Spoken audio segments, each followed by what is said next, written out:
Você que acabou de chegar, hoje falaremos sobre um tema muito importante para a sua alma e com isso gostaríamos de abençoar você e sua família. Então deixe seu like, se inscreva no canal e compartilhe com todos eles.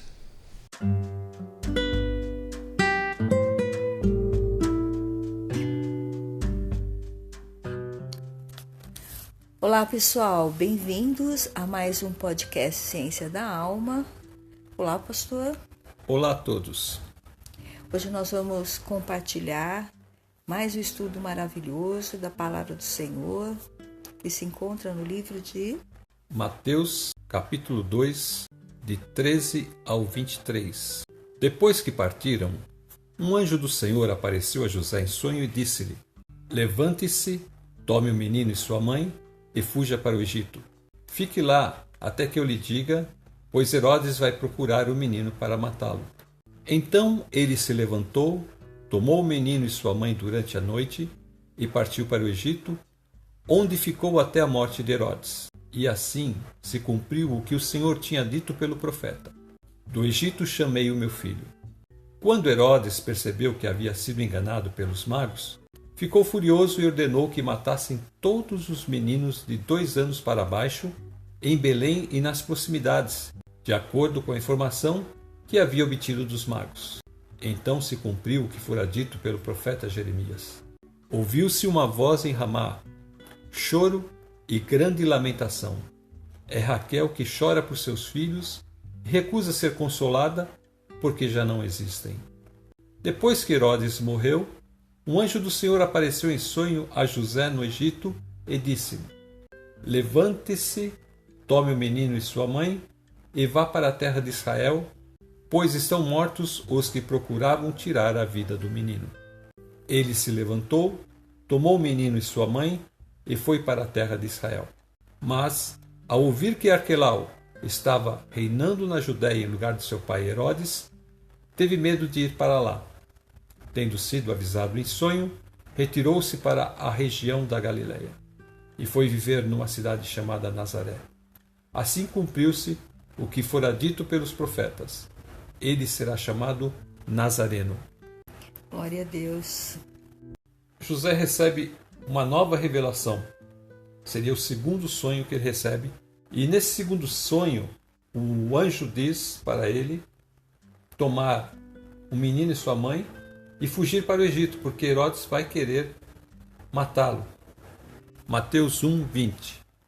Mas, depois de ter pensado nisso, apareceu-lhe um anjo do Senhor em sonho e disse: José, filho de Davi, não tema receber Maria como sua esposa, pois o que nela foi gerado procede do Espírito Santo. Então, ele ouviu o que o anjo falou e logo em seguida ele vai e faz o que o anjo mandou ele fazer. O pai adotivo tinha que ter a raiz de Davi. O próprio anjo o chama, né? José, filho de Davi. Isso está aí no versículo que você acabou de ler. Então, no verso 14, ele se levantou, tomou o menino e sua mãe durante a noite e partiu para o Egito. Então, era de noite ainda, quando ele se levanta, arruma todas as coisas, toma o menino e sua mãe e parte para o Egito. Nós temos uma referência aqui em Êxodo 33, 1 e 2. Depois ordenou o Senhor a Moisés: saia deste lugar com o povo que você tirou do Egito e vá para a terra que prometi como juramento a Abraão, a Isaque e a Jacó, dizendo: eu a darei a seus descendentes. Aí ele está se referindo que veio do Senhor uma mesma ordem para Moisés: saia deste lugar com o povo e vá, né, para este lugar, para esse outro lugar, né, que te prometi com juramento a Abraão, Isaque e Jacó, e eu daria a seus descendentes. No versículo 1. E no versículo 2 ele vai falar: mandarei à sua frente um anjo e expulsarei os cananeus, amorreus, hititas, os ferezeus, heveus e os jebuseus, os povos que moravam ali naquela terra que eles tinham que entrar. Da mesma forma que o Senhor fala com Moisés: saia daqui e vai para lá, e eu vou te enviar um anjo, o Senhor também faz com José. É impressionante como o Senhor está trabalhando lá com Moisés e como o Senhor está trabalhando aqui com José. Então são ordens, são imperativos: saia, faça, vá. O Senhor está ordenando.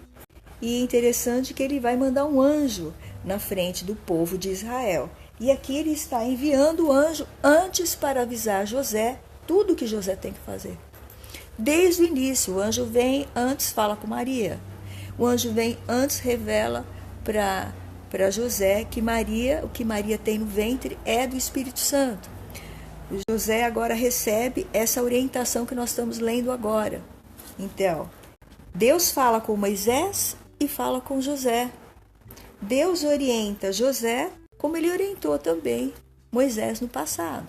E no verso 15, onde ficou até a morte de Herodes. E assim se cumpriu o que o Senhor tinha dito pelo profeta. Do Egito chamei o meu filho. Então, o Senhor, no começo, usa Moisés para tirar o povo do Egito, não é?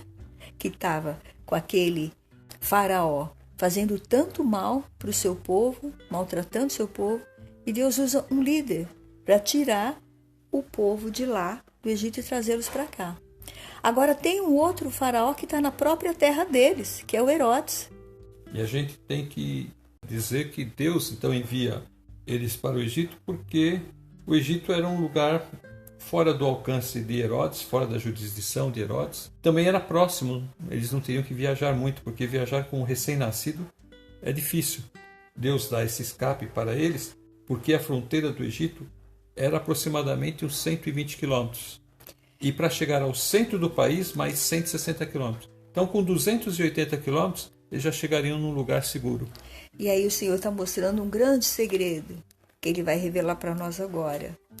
Que no começo o Senhor tirou o seu povo de lá do Egito e feriu todos os primogênitos do Egito. E agora o Senhor está levando o seu primogênito, o que vai dar vida para o povo do Egito e de todas as nações da terra. O Senhor levou o seu primogênito lá, através de Maria e José. É o que o Senhor está nos revelando agora. O Senhor foi levar este menino, o seu primogênito, para que aquela nação, onde morreu todos os primogênitos do Egito, recebesse o primogênito, o que veio do alto, para estar ali. E eles guardarem o Filho de Deus ali, até que ele estivesse seguro e pudesse voltar para a sua terra. Glória a Deus! Como Deus é tremendo, pastor! Como Deus é maravilhoso! Olha o que o Senhor fala conosco. Nós temos uma referência no profeta Oséias 11:1, que diz: Quando Israel era menino, eu o amei, e do Egito chamei o meu filho. Então, tá aí, não é? O Senhor levou o filho dele, primogênito dele lá, para mostrar para o Egito: olha, aqui, vocês, quando o meu povo saiu de Israel, todos os primogênitos de vocês morreram, porque o seu faraó se endureceu contra mim e eu queria mostrar o meu poder. Agora eu estou trazendo o meu primogênito para mostrar para vocês que ele é o Salvador, que pode salvar todo o Egito e todas as nações da terra, porque ele desceu do céu para dar a vida dele para todos que estão em pecado, porque ele não é pecador. Ele não nasceu da semente do homem. Ele foi gerado pelo Espírito Santo de Deus e colocado no ventre de Maria. Então o Senhor está ali agora e eles estão lá na cidade, né? Nós não sabemos exatamente qual é o nome da cidade. Existem muitas sugestões pelos estudiosos, né, que eles ficaram, mas o Senhor levou o primogênito dele ali. Que bênção, que glória, pastor. Aleluia, aleluia. Então aí nós vamos ver que o Senhor se cumpre a palavra de Oséias 11, no versículo 1. E então agora no versículo 16, o que acontece, pastor? Veja aí. Quando Herodes percebeu que havia sido enganado pelos magos, ficou furioso e ordenou que matassem todos os meninos de 2 anos para baixo, em Belém e nas proximidades, de acordo com a informação que havia obtido dos magos. Aí então Herodes, quando percebe que os magos não voltaram, e ele ficou furioso e ordenou que se matassem todas as crianças do sexo masculino de 2 anos para baixo em Belém e nas proximidades. No Egito também, quando a população começou a aumentar, a primeira ordem que Faraó deu foi para matar as crianças dos israelitas, não é? A mãe de Moisés teve que escondê-lo e depois ela colocou ele no cestinho e onde estava ali a filha do rei tomando banho, ela soltou. Nós sabemos a história de Moisés. Agora aqui a mesma coisa. Este homem vem com a sua fúria e ele ficou cheio de ódio, cheio de raiva, cheio do poder do mal, das trevas, né? Satanás agindo nele, porque ele já é um homicida, ele já é um assassino. E ele vai justo em cima dos bebês, meninos de 2 anos para baixo, em Belém e nas proximidades. Imagina o desespero das mães, esses homens entrando nas casas, assassinando, cumprindo a ordem desse assassino. Coisa muito triste, né? Que Você tristeza. vê que uma criança indefesa, né? Crianças indefesas. Bebezinhos, 2 anos, são bebezinhos ainda. E esse rei Herodes, ele realmente mostra o que tinha dentro dele, né? Ele era um monstro assassino. E aí então ele vai ler a profecia, né, no versículo 18 de Jeremias. Veja que tristeza, pastor. 17, então se cumpriu o que fora dito pelo profeta Jeremias. 18, ouviu-se uma voz em Ramá, choro e grande lamentação. É Raquel que chora por seus filhos e recusa ser consolada porque já não existem. Então há um choro muito grande, né? Isso o profeta Jeremias falou há muitas e muitas centenas de anos. Ele profetizou isso, está lá em Jeremias 31:15. Assim, né? diz o Senhor, ouve-se uma voz em Ramá, pranto e amargo choro. É Raquel que chora por seus filhos e recusa ser consolada porque os seus filhos já não existem. Então aqui é um pranto, né, de toda a cidade chorando, um choro amargo. E Raquel aqui, esse nome vem da esposa de Jacó. Ele trabalhou 7 anos por essa esposa, recebeu a outra, teve que trabalhar mais 7 anos para tê-la. E quando ele se casa com ela, ela não consegue ter filhos. E ela chora desesperada porque ela quer ter filhos, E ela tem o seu primeiro filho, José. E no segundo filho dela, quando eles estavam indo de Betel para Belém, ela vai ter nenê bem ali. E ela então morre. E ela tem o seu bebezinho ali, que foi o segundo filho que ela deu para Jacó. Então aqui o profeta está usando o nome de Raquel, porque ela era amada de Jacó. E aqui ele está falando que é o mesmo choro, a dor que Jacó sentiu ao perder a sua esposa. Toda Belém está sentindo ao perder esses bebês, ao perder esses bebezinhos que nada tem com isso. Por causa deste homem sanguinário, violento, quem pode consolar Raquel? Quem pode? Ela se recusa a ser consolada, porque os seus filhos já não existem. Quem pode consolar Jacó nesse momento da perda de Raquel? Mesmo que ele tenha outras esposas, nunca será como Raquel, a sua esposa amada. A mesma coisa. Mesmo que elas tenham outros filhos, nunca serão como esse, porque foram assassinados de forma brutal. Veja que no versículo 16 fala que Herodes enche-se de cólera, né? É uma raiva, é um ódio tão grande que ele só ia satisfazer esta raiva e este ódio se ele derramasse sangue. Se Maria e José estivessem ali com o menino, ele não só mataria o menino, como mataria também o pai e a mãe e qualquer pessoa que tivesse ido visitar o menino. Mas Deus livrou esta criança porque o plano de Deus não era que o seu filho morresse na mão de Satanás. O filho de Deus tem que morrer para cumprir a vontade do Pai. Ele teria que se entregar espontaneamente. Ele não poderia ser uma morte forçada. Então, Deus está preparando todas as coisas para que no momento certo, na hora do ministério, que Jesus estiver no ministério, depois de 3 anos, ali então ele disse que chegou a hora.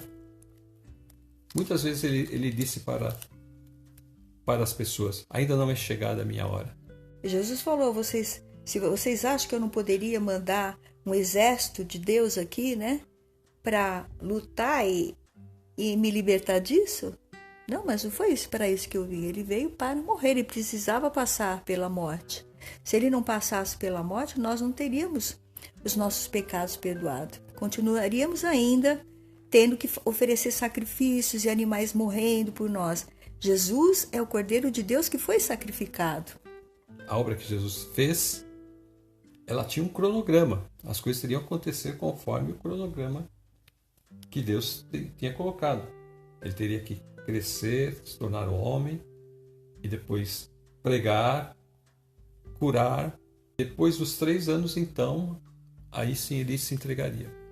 Então, agora nós estamos vendo, depois de todo esse infanticídio, que esse homem, além de matar sua família, ele também vai matar as crianças. E ele deve estar lá ardendo já, no lugar lá de sofrimento dele, depois ele vai ser lançado no fogo do inferno eternamente, porque é para lá que essas pessoas vão. Ele está lá sofrendo e lembrando noite e dia tudo que ele fez. E o Senhor, então, vai falar aí novamente com José.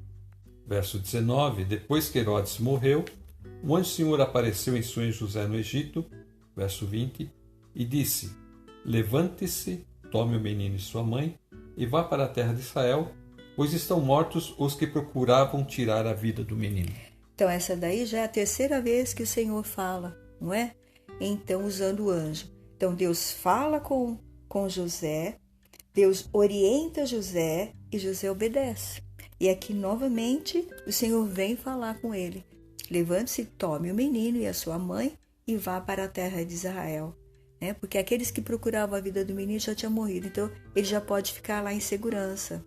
E no verso 21, ele se levantou, tomou o menino e sua mãe e foi para a terra de Israel. 22, mas ao ouvir que Arquelau estava reinando na Judéia em lugar de seu pai Herodes, teve medo de ir para lá. Tendo sido avisado em sonho, retirou-se para a região da Galiléia. Esse Arquelau é filho, é o primogênito desse Herodes o Grande, e ele é tão cruel quanto o seu pai. Ele só ficou 10 anos reinando e, mesmo assim, o pessoal aqui da região que ele estava reinando, porque ele é filho de Herodes o Grande, e ele herdou os territórios da Judéia, Samaria e Idumeia.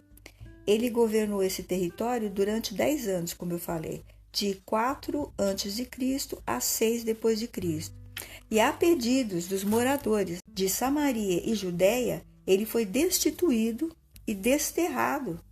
Então José ficou com medo, porque quando José viu que ele queria voltar para Belém, que lá tinha a sua família, mas quando ele viu que esse homem estava governando, ele ficou com medo, então o anjo novamente orientou ele. Ele teve medo de ir para lá e, tendo sido avisado em sonho, retirou-se para a região da Galiléia. Então o Senhor orientou ele e ele foi viver ali no versículo 23, numa cidade chamada Nazaré, para que nessa cidade ele pudesse crescer sossegado, tranquilo. Não era uma cidade muito agitada, até o momento dele aparecer para o mundo.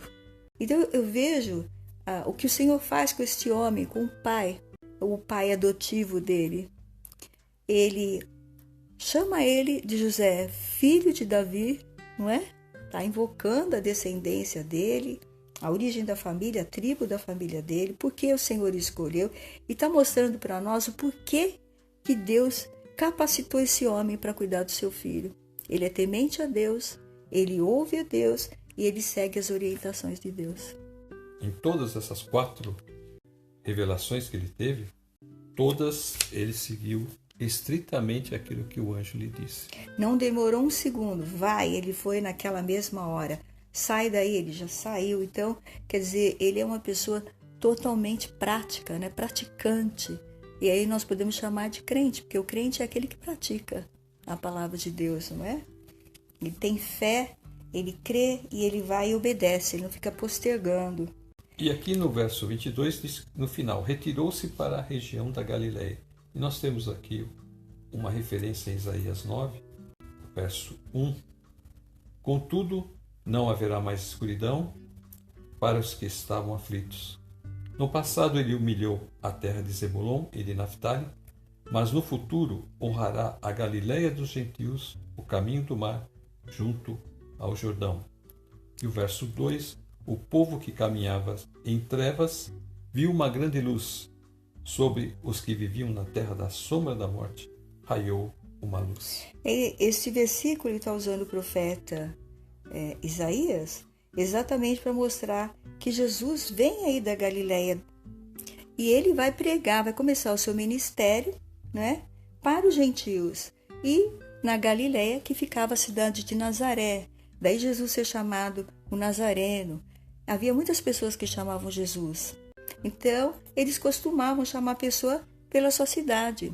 Jesus de Nazaré, Jesus o Nazareno. Então, como é o apóstolo Mateus que está escrevendo, e o apóstolo Mateus andava com Jesus e via como as pessoas o chamavam, ele fez menção disso.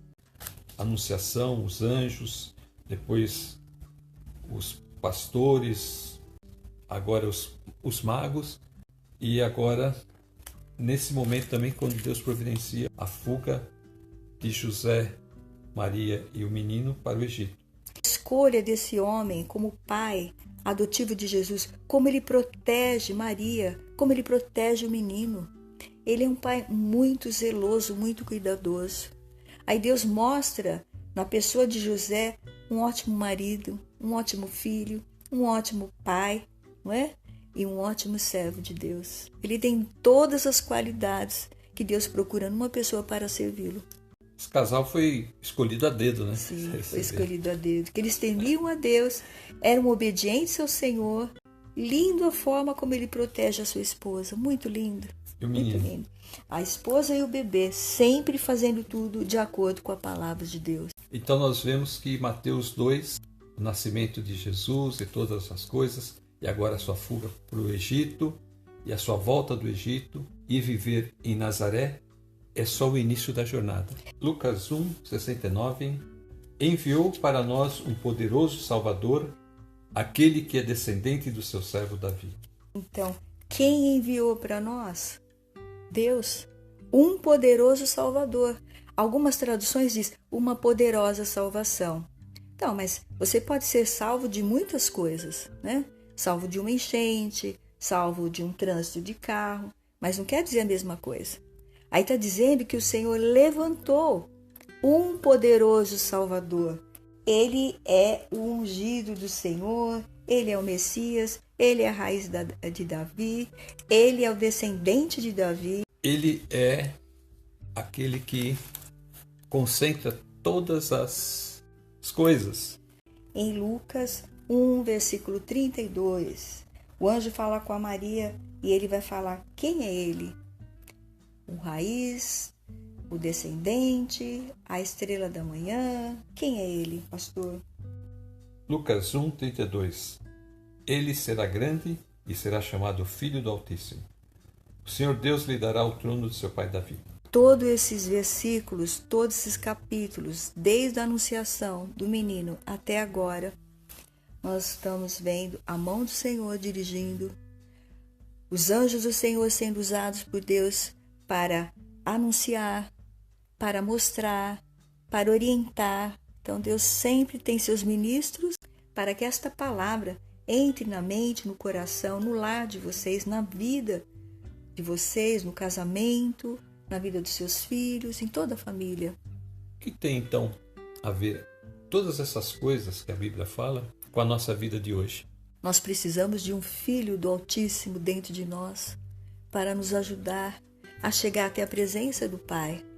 Nós precisamos de um intercessor, como ele está agora à direita do Pai, como nós somos sacerdote, intercedendo, ouvindo nossas orações. E acima de tudo, nós precisamos de alguém que perdoe os nossos pecados, alguém que purifique dos nossos pecados, para que a gente possa chegar à presença de Deus. Então toda essa obra que Jesus fez na cruz, ela é necessária hoje para que nós possamos ter paz com Deus, o ministério da reconciliação, para que nós possamos voltar a poder ter um relacionamento com Deus. Então Jesus é esta ponte. Como eu falei uma outra vez, Jesus pega na nossa mão e pega na mão de Deus e diz que agora está tudo bem. Então, se a pessoa não tem Jesus no coração, o que ela deve fazer, pastor? Aceite Jesus agora mesmo. Diga que Ele é o Filho de Deus. Creia nele e se reconcilie com Deus. Então, pastor, faça essa oração para esta pessoa aceitar Jesus. Pai nosso que estás nos céus, glorificamos e santificamos o teu santo nome. Pai, que essa pessoa que estiver ouvindo agora e que ainda não creu em Jesus, que ela possa, Senhor, depositar sua vida nas tuas mãos através de Jesus Cristo. Que ela possa crer em Jesus, aceitar Jesus. Amém. E assim, Senhor, escreve o nome dessa pessoa no livro da vida. Amém. Para que ela, Senhor, possa estar ali naquele dia, na tua presença, justificado e possa, Senhor, se tornar um filho de Deus e viver na tua presença para sempre. É o que nós te pedimos com a ajuda do teu Santo Espírito.